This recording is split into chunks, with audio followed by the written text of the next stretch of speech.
제가 몇 가지 여러분에게 질문을 드릴 텐데요. 마음속으로 여러분들이 한번 분명하게 대답을 했으면 좋겠습니다.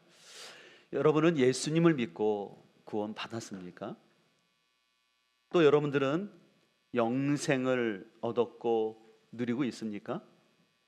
또 다른 질문은 여러분이 하나님의 자녀라는 확신이 있습니까?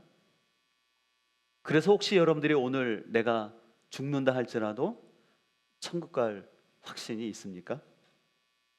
여러분이 이 네 가지 질문에 한 가지라도 분명하게 확신 있게 대답을 하셨다면 다른 것을 정확하게 대답하지 못하여도 상관은 없습니다. 왜냐하면요, 이 네 가지 질문은 구원의 확신이라는 같은 내용을 다르게 물어본 것이기 때문에 그렇습니다. 이 같은 차원에서 오늘 요한 사도는요, 자신이 이 편지를 쓰는 이유는 너희가 하나님의 자녀가 되었다라는 그 사실을 분명히 하기 위함이라고 얘기하고 있습니다. 오늘 14절 말씀을 다시 한번 보면 이렇게 말씀하고 있습니다. 아이들아, 내가 너희에게 쓴 것은 너희가 아버지를 알았으며, 아비들아, 내가 너희에게 쓴 것은 너희가 태초부터 계신 이를 알았으며, 청년들아, 내가 너희에게 쓴 것은 너희가 강하고 하나님의 말씀이 너희 안에 거하시며 너희가 흉악한 자를 이겼음이라 라고 말하고 있어요. 오늘 본문 12절부터 14절을 보게 되면 아이들, 아비, 청년 세 그룹이 나옵니다.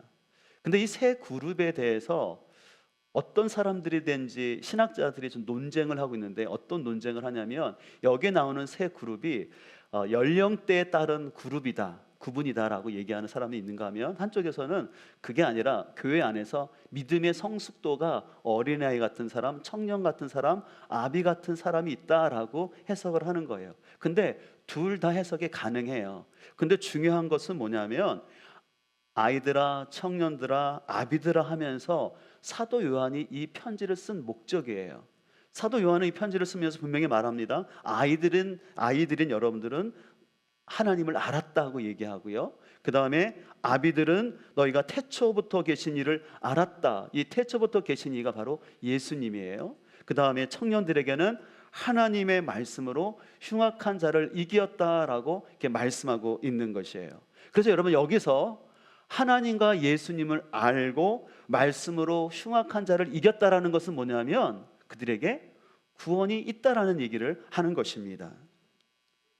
사도 요한이 이렇게 구원받았음을 반복해서 말하는 이유가 있었는데요, 그것은 요한일서의 배경과 관련한 부분인데, 제가 계속 말씀드렸지만 요한일서에는요, 거짓 교사들의 영향으로 인해서 몇몇 성도들이 공동체를 떠나는 일이 발생했어요.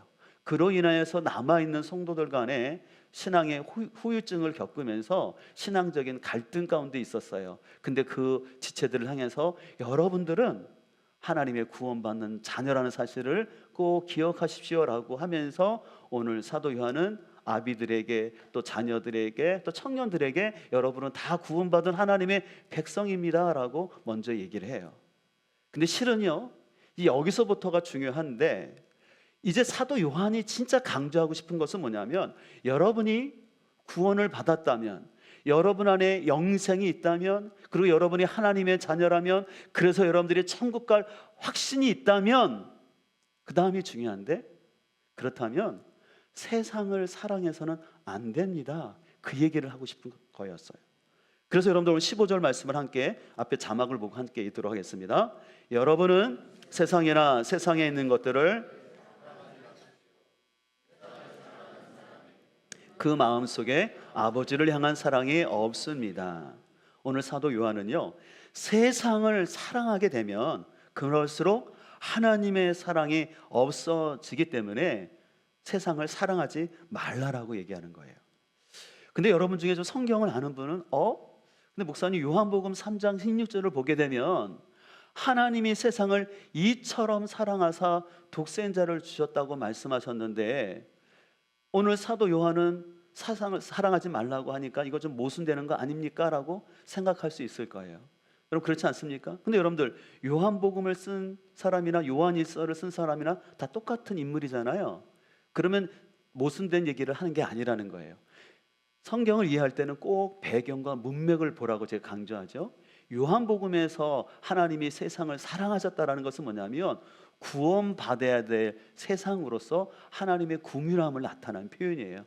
하나님이 세상을 불쌍히 여기고 긍휼히 여겨서 독생자를 보내셨다라는 의미로서의 세상을 말하는 거고, 요한 일서에서 말하는 세상은 뭐냐면요, 거듭나지 않는 본성이 추구하는 제약된 가치관과 삶을 말하는 것이에요.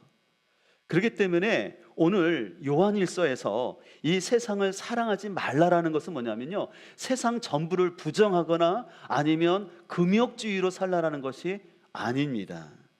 오늘 사도 요한이 강조하고 싶은 것은 뭐냐면은 그 거듭나지 않는 본성이 추구하는 세상의 가치관은 여러분의 믿음의 위험 요소가 될 수 있기 때문에 그것을 피하라고 얘기하는 거예요. 그래서 16절을 보면 구체적으로 그 세속적인 가치관이 등장합니다.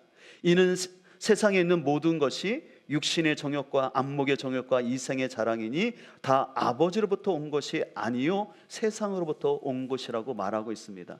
여러분들, 육신의 정욕은 뭐냐면요, 하나님께서 허락하신 본성을 넘어선 과도한 육체적 쾌락을 추구하는 거예요. 하나님께서 우리에게 식욕을 주셨죠, 성욕을 주셨죠. 그 나쁜 게 아니에요. 근데 문제는 그것을 벗어나서 더 인간적인 탐욕과 쾌락을 추구하는 게 육체의 정욕입니다. 안목의 정욕은 뭐냐면 눈으로서 눈에 보이는 것에 집착하면서 과도하게 물질주의에 빠지는 것입니다. 그 다음에 이생의 자랑이라는 것은 자신의 소유나 명예를 자랑하면서 자꾸 자신을 드러내고 싶은 거예요. 그래서 어떻게 보면 요즘 젊은 사람들이 인스타그램이나 블로그에 자기의 글을 또 사진을 올려놓고 사람들이 얼마나 자기의 글에 좋아요 또 댓글을 남겨주는지 늘 그것을 이렇게 보는 것처럼, 이 이생의 자랑이라는 것은 젊은 사람뿐만 아니라 나이 든 사람들도 계속해서 이 땅에서 자신의 것을 인정받으려고 의도적으로 하는 행동들을 얘기하는 것입니다. 그럼 왜 사도 요한은 육신의 정욕, 안목의 정욕, 이생의 자랑 같은 세상의 것을 사랑하지 말라고 얘기했을까요? 첫 번째는요, 이 세상을 사랑할수록 하나님의 사랑이 없어지기 때문에 그렇습니다. 다시 한번 15절을 보면 이렇게 말합니다. 이 세상이나 세상에 있는 것들을 사랑하지 말라. 누구든지 세상을 사랑하면 아버지의 사랑이 그 안에 있지 아니하니라고 말하면서요, 여러분, 실제로 우리는요, 내가 누군가를 그만큼 더 사랑하면 어떻게 돼요? 다른 존재를 더 사랑하는 것이죠. 여러분들, 에너지 총량의 법칙이라는 것을 아실 거예요.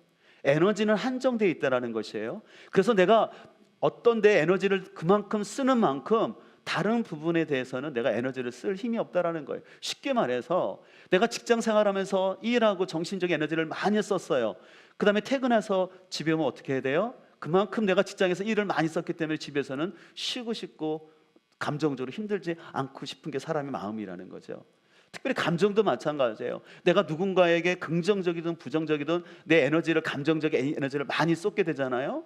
그러면 상대적으로 다른 사람에게는 그 감정이 흘러갈 힘이 없는 게 우리의 모습입니다. 근데 여러분, 이것이 신앙적인 차원에서도 연결되어서요, 우리가 이 세상의 가치관과 또 세상의 것을 즐기기 위해서 나의 시간과 에너지를 그만큼 거기에 투자하지 않습니까? 그러면 거기에 반비례해서 내가 하나님과 친밀한 교제를 갖거나 또 하나님 나라를 위해서 내가 물질을 섬길 수 있는 것이 적어질 수밖에 없는 것을 얘기하는 거예요. 그렇기 때문에 오늘 사도 요한은 우리가 세상을 사랑할수록 하나님의 사랑이 적어지게 되고, 그래서 우리 안에 하나님의 사랑이 적어지게 되면은 우리의 믿음이 적어질 수밖에 없고 결국은 세상으로 점점점 빠져나갈 수밖에 없음을 경계하는 것입니다. 두 번째로 우리가 세상을 사랑하지 말아야 될 이유는 뭐냐면 육신과 안목의 정욕, 이생의 자랑이 하나님으로부터 온 것이 아니기 때문에 그렇습니다. 그래서 16절 하반절에 보면 다 아버지께로부터 온 것이 아니요 세상으로부터 온 것이라고 얘기합니다. 하나님이 아니라 세상으로부터 왔다라는 것은 우리에게 유익하지가 않다는 것이에요.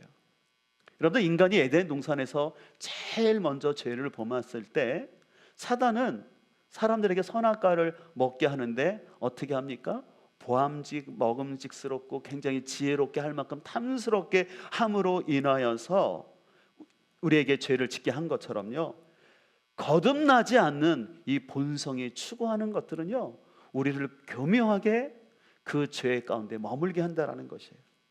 여러분 기억할 것은요, 죄는 결코 혐오스럽지가 않아요. 죄는 굉장히 부드러워요. 달콤해요. 그러니까 사람들이 죄에 넘어지는 것이죠. 근데 우리 하나님은 어떤 하나님이면 선하고 좋으신 분이기 때문에 하나님이 주시는 것은 결코 악한 것이 없다라는 거죠. 그 단적인 예가 주님께서 말씀하셨어요. 누가 자녀가 떡을 달라는데 돌을 줄 사람이 어디 있으며 생선을 달라는데 뱀을 줄 사람이 어딨냐. 너희 아버지께서는 구하는 자에게 성령을 주시겠다고 말씀하셨어요. 왜 성령님을 주십니까? 성령님이 오셔야지만 우리로 하여금 죄를 깨닫게 하고 예수님을 알게 하고 성령님과 동행하면서 성령 충만한 삶을 살 수 있도록 하나님은 우리에게 선한 삶을 살 수 있도록 성령님을 주시는 것이에요. 근데 사단은 어떠냐면은 자꾸 세속적인 가치관을 집어넣었음으로 말미암아 우리가 성령 충만함이 아니라 자꾸 세상 가운데 살도록 하는 거예요. 우리 성령 대망에 참여하신 분들은 그림을 기억하실 거예요. 축구공 기억하시나요? 우리 안에 성령이 충만하게 되면은 성령님이 우리 안에 가득함으로 인해서 하나님이 주시는 그 성령으로 인해서 세상의 것들을 이겨나면서 우리 힘있게 살 수 있어요. 근데 우리 안에 성령이 충만하지 않으면 세상의 염려들, 근심들, 사람과의 갈등들, 여러 요인들이 우리를 짓누름으로 인하여서 바람 빠진 맥없는 축구공의 삶이 될 수 있다는 것입니다. 그래서 우리는 과연 내가 추구하는 것들이 하늘부터 왔는지 세상으로부터 왔는지를 잘 분별을 해야 합니다. 여러분 지난주에 참 안타까운 뉴스가 있어서 많은 분들이 좀 충격을 받으셨을 텐데 아주 먹방으로 유명한 한 유튜버가 있었는데 알고 봤더니 그 사람이 4년 동안이나 전 남친에게 폭행을 당하면서 그 40억 원이라는 큰 돈을 잃었다고 하더라고요. 근데 왜 그렇게 됐냐면 처음에는 연인 관계 때 불법으로 촬영한 동영상을 가지고 협박하면서 너 내 말 안 들으면 너희 지인들에게 너희 부모들에게 이 동영상 퍼뜨릴 거야. 그렇게 하면서 그 사람이 맞으면서 그렇게 돈을 그 사람에게 다 뺏겼다라는 거 아니겠습니까? 그 녹취록을 들었을 때 너무너무 마음이 아팠어요.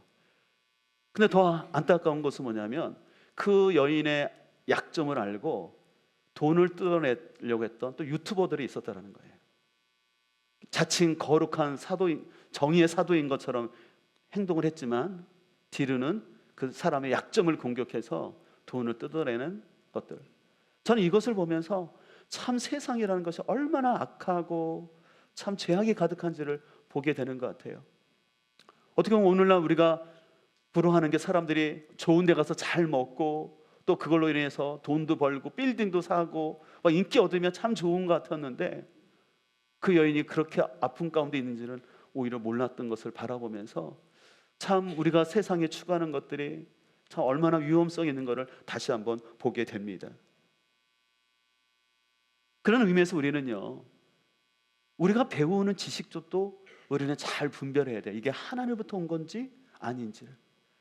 저도 신학을 꽤 공부한 사람이지만 저희가 공부할 때도 이미 신학교회 안에 자유주의 신학들이 많이 들어와서 해방신학이니 민중신학이니 여성신학이라는 그런 이름으로 들어와서 하나님 말씀의 권위를 중요시 여기는 게 아니라 각자의 처한 입장에서 그 처한 입장을 더 중시하면서 거기에 맞도록 하나님의 말씀을 인용하거나 아니면 거부하는 모습들이 나타나는 것을 볼 수가 있었어요. 자꾸 그런 시대 가운데 살아가다 보니까는 옳음의 기준이 말씀이 아니라 자기들인 거예요. 그래서 저는 제가 신학을 공부하면서도 저는 보수적인 신학을 공부한 게 너무 감사하게 생각해요. 우리는 삶 속에서 지식뿐만 아니라 인간관계도 마찬가지인 것 같아요. 이 인간관계가 과연 진짜 나의 믿음을 건강하고 아름답게 하는 관계인지 아닌지를 추구할 필요가 있어요. 또 우리가 즐거움을 추구하는 것 귀한 것입니다. 그러나 내가 즐거움을 추구하는데 그것이 하나님으로부터 오지 않은 즐거움들을 추구하고 있다면 언젠가는 그것이 우리를 위험하게 할 수 있다는 거예요. 그 대표적인 게 바로 중독입니다. 그럼 우리는 이러한 세속적 가치관이 가득한 이 세상 가운데서 어떻게 살아야 할까요? 17절 말씀을 한번 같이 읽도록 하겠습니다. 시작. 이 세상도 사라지고 이 세상의 욕망도 사라지지만 하나님의 뜻을 행하는 사람은 영원히 남습니다. 17절을 보게 되면 두 가지 단어가 대조되고 있죠. 어떤 단어입니까? 사라지지만 영원히 남는 게 있다는 것이에요. 오늘 사도 요한은 그 독자들을 향해서 궁일한 마음을 가지고 우리가 왜 육체와 안목의 정욕, 이 세상의 정욕을 쫓아가지 않아야 되냐면 그것은 금방 사라지고 없어지는 거기 때문에 라고 얘기하는 거예요. 그래서 여러분들은 금방 없어질 것이 아니라 영원한 것에 가치를 두고 살아야 합니다라고 오늘 사도 요한은 얘기를 하는 것입니다. 그런 의미에서요, 우리는 신앙생활하면서 선택의 순간마다 분별이 오잖아요. 선택의 순간마다 할 때 분별을 가져야 되는데 그 분별의 기준이 하나 뭐냐면 이것이 금방 사라지고 없어질 건가 영원한 것인가를 생각해야 돼요. 제가 자주 말씀드렸지만 저는 4학년 때 하나님 부르심 받았을 때 참 고민이 있었지만 근데 그 고민 가운데 제가 하나님께 순종할 수 있었던 것은 제가 역사를 전공하면서 그 역사 가운데 수많은 제국들이 있었고 수많은 정치 사상이 있었고 또한 그 사회를 개혁하고자 하는 경제 제도가 있었어요. 근데 영원한 사상도 없었고 완벽한 경제 제도도 없는 거예요. 실은 여러분들 우리가 지금 자본주의 살고 있지만 자본주의가 선은 아닌 거예요. 그렇다고 사회주의도 아닌 거죠. 이 땅에 인간이 만든 사상과 체제는 영원한 것이 없더라고요. 근데 하나님 나라는 영원하더라고요.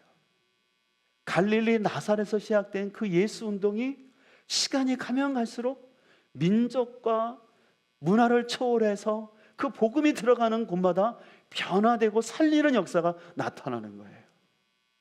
사람은 사라질지라도 하나님 나라가 영원하다는 것을 제가 깨달았을 때 하나님께 순종할 수 있는 은혜가 생겼던 거죠. 그래서 여러분 다시 한번 여러분이 선택의 순간에 있을 때 이것이 과연 영원한 것인가 금방 사라지고 말 것인가를 생각해 봤으면 좋겠습니다. 또 사람과의 관계도 마찬가지예요.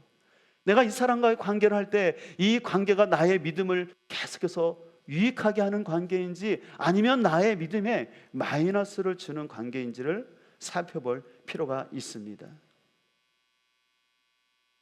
이런 차원에서 어느 한 교회에 아주 신앙이 좋고 조건도 꽤 좋은 자매가 있었는데 나이가 들었는데 결혼을 안 하는 거예요. 여러분 주변에 신앙도 좋고 조건도 좋은데 결혼을 안 하면 주위 사람들 걱정하잖아요. 그래서 한 그 교회 지체가 물었대요. 자매님은 참 얼굴도 예쁘고 조건도 좋은데 왜 이렇게 결혼을 안 하시냐고, 혹시 눈이 높으신 거 아니냐고 웃으면서 얘기했어요. 그랬더니 그 자매가 다음같이 얘기했다고 하는 거예요. 뭐냐면 제 눈이 높은지는 모르겠지만 제 인생의 3분의 1을 살아가야 되는데 저와 가치관이 맞지 않는 사람과 어떻게 살아가겠습니까? 그래서 저는 제 가치관이 맞는 사람을 만나기 위해서 기다리고 있다고. 저는 그 얘기에 너무 공감이 가는 거였어요. 일평생을 살아가야 될 사람인데 여러분 가치관이 틀리면 얼마나 힘들겠습니까? 그런 의미에서 여러분들 우리 청년들도 있는데요, 여러분들 혹시 외롭거나 아니면 다른 사람은 다 짝이 있는데 나만 외롭다고 덜컥 그냥 사람한테 마음 주지 마세요. 왜냐하면 내가 외롭다고 그냥 덜컥 사람에게 마음 줬다가 오히려 어려움을 당할 수 있어요. 저는 이 자리에 계신 여러분들에게, 우리 청년들에게 외로움의 시간을 충분히 좀 가지라고 말하고 싶어요. 왜냐하면 진짜 사람이 외로워야 내 인생의 가치도 생각하면서 또 하나님을 생각하고 그러면서 하나님이 주시는 사람을 생각할 수 있는 거예요. 여러분들 외롭다고 해서 그냥 믿지 않는 사람, 세속적인 가치관, 믿는다고 하면서도 세속적인 가치관을 가진 사람한테 여러분들의 마음을 주지 않기를 소망합니다. 외로워도 괜찮아요. 여러분들 외로워도 주님께서 그걸 영원토록 외롭게 하지 않으셔요. 우리 하나님은 선하시고 인자하시고 좋으신 하나님이기 때문에 때가 되면 하나님께서 사람을 분명히 허락할 줄 믿습니다. 그런 의미에서 여러분들, 우리 청년들과 아직 결혼을 안 한 사람들은요, 혼전 순결이 참 중요한데 이걸 결코 여러분들 유교 보이라고 생각하지 마세요. 목사님이 꼰대라고 생각하지 마세요. 아까 말씀드렸던 그 유튜버 그 자매도 처음에는 남자들이 잘해주잖아요. 저도 남자지만 우리 자매님들 못된 남자들 참 많습니다. 처음에는 그렇게 잘해주다가 그래서 이렇게 관계를 가져놓고는 동영상을 촬영해놓고는 그 동영상을 가지고 그렇게 악한 짓을 하는 걸 보면 여러분들 결혼식장 들어갈 때까지 어떻게 될지 모르니까 꼭 거룩하게 살아가십시오. 그것이 여러분을 지키고 또 여러분 결혼 이후에도 여러분을 지키는 길이에요. 왜냐하면 저는 그렇게 생각해요. 유혹이 있지만 혼전 순결을 지켜낸 사람은 결혼 후에도 그것을 잘 지켜낼 수 있는 힘이 있다고 저는 생각합니다. 결코 세상적으로 말하는 가치관에 여러분들이 흔들리지 않기를 소망합니다. 또 우리 어른들도 마찬가지죠. 참 요즘 경제가 너무너무 어렵고 뭐 세종시도 일자리가 없어서 사람들이 또 젊은 사람들이 빠져나가는 게 현실이에요. 이런 현실 속에서 우리는 직업을 생각할 때 고민이 되지 않습니까? 그럼 고민될 때 우리는 생각해야 돼요. 내가 이 직장을 선택하면 연봉은 많이 받을 수 있을지 모르지만 이 직장을 다님으로 인해서 내가 하나님께 예배하고 또 나를 한 가족으로 묶어진 공동체 목장 모임에 참여하는데 지장이 된다면, 그리고 반대편 직장은 연봉이나 복지는 좀 부족하지만 내가 온전히 하나님 앞에 예배할 수 있고 또 내가 함께 목장 함께 나의 삶을 나눌 수 있는 곳이라면 저는 당연히 여러분들이 후자를 선택할 수 있기를 소망합니다. 왜냐하면 그것이 더 안전하고 영원하기 때문에 그래요. 또 지난 11일 국민일보 기사에 봤더니요, 요즘 드라마가 미쳤다라는 제목이 나왔더라고요. 호기심이 있어서 봤더니 요즘 드라마가 이루 말할 수 없대요. 드라마 주제들이 불륜, 동성애는 기본이고 무당과 전생에 대한 얘기들이 가득해서 우리 학생들이 막 그것에 무분별하게 본다라는 것이에요. 근데 왜 그렇게 하냐면 사람들의 시청률이 높아야 돈을 벌거든요, 방송국은.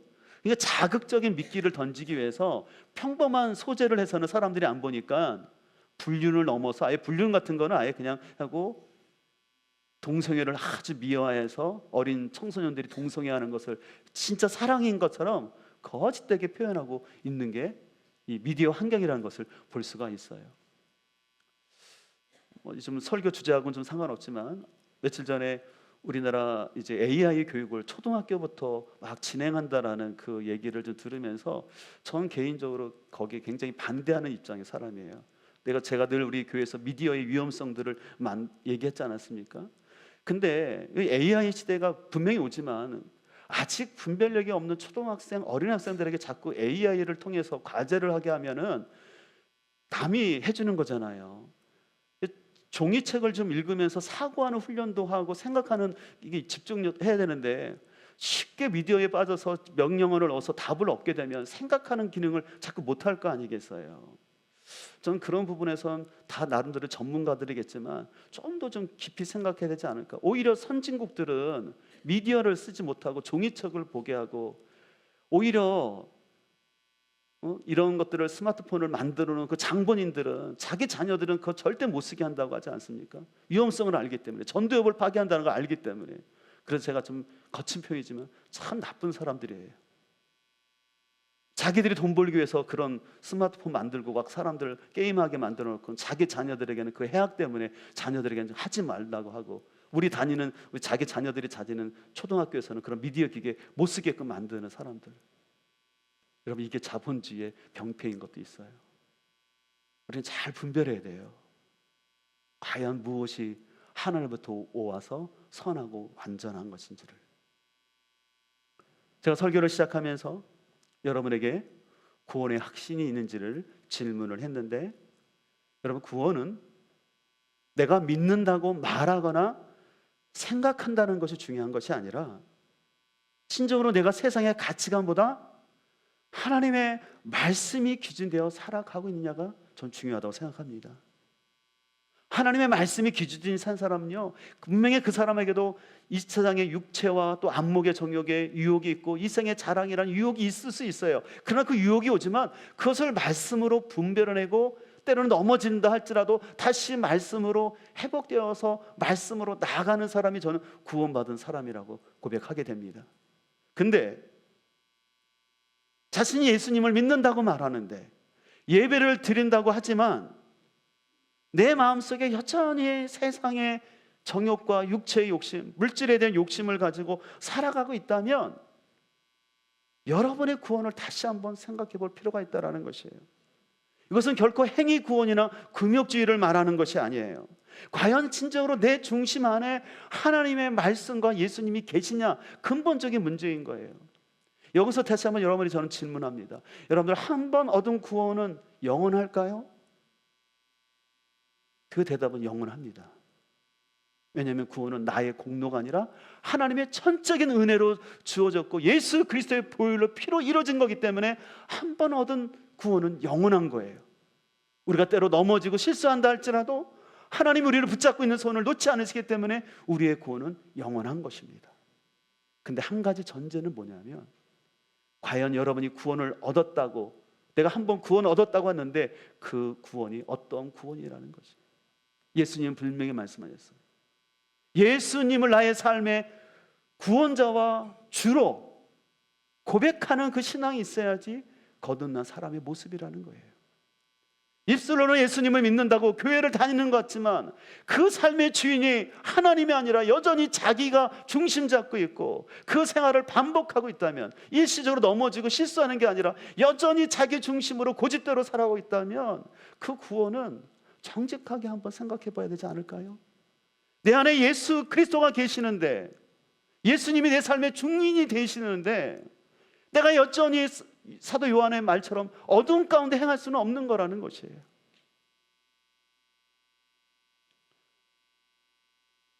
그래서 예수님께서도 마태복음 6장 24절에 분명히 말씀하셨어요. 한 사람이 두 주인을 섬기지 못할 것이니 혹 이를 미워하고 저를 사랑하거나 혹 이를 중히 여기고 저를 경히 여김이라. 너희가 하나님과 재물을 겸하여 섬기지 못하리라. 여러분, 이 말씀은 우리에게 재물이 필요 없다라는 말씀이 결코 아니에요. 이 미워한다라는 말은 미세스라는 언어가 있는데 덜 사랑하다라는 거예요. 우리에게 물질이 필요하지만 하나님보다는 덜 사랑하는 거예요. 물질이 필요하지만 하나님이 더 우선하는 그 신앙을 하나님 요구하시는 거예요. 그래서 하나님이 예수님 물으시는 거예요. 너의 주인은 누구니? 너의 주인은 진짜 하나님이니 아니면 물질이니? 주님 물으시는 거예요. 우리는 다 부족하기 때문에, 이 땅을 사랑하기 때문에 당연히 물질의 필요가 있습니다. 그러나 그 가운데 나의 중심이 어디 있는가는 생각해 보셔야 될 필요가 있다는 것이죠. 오늘 10절 말씀을 다시 한번 다 같이 읽어볼까요? 성경책 보고 있습니다. 이 세상도 그 정욕도 지나가되 오직 하나님의 뜻을 행하는 자는 영원히 거하느니라. 아멘. 이 세상의 것들은 지나간다라는 것입니다. 오직 하나님의 뜻을 행하는 자는 영원히 거한다고 말씀하고 있습니다. 하나님의 말씀 안에서 분별력을 가지고 이 유혹 많은 세상 가운데서 하나님과 동행하면서 하나님이 주시는 그 풍성한 은혜 가운데 살아갈 수 있는 우리 모두가 되기를 주님의 이름으로 축복합니다.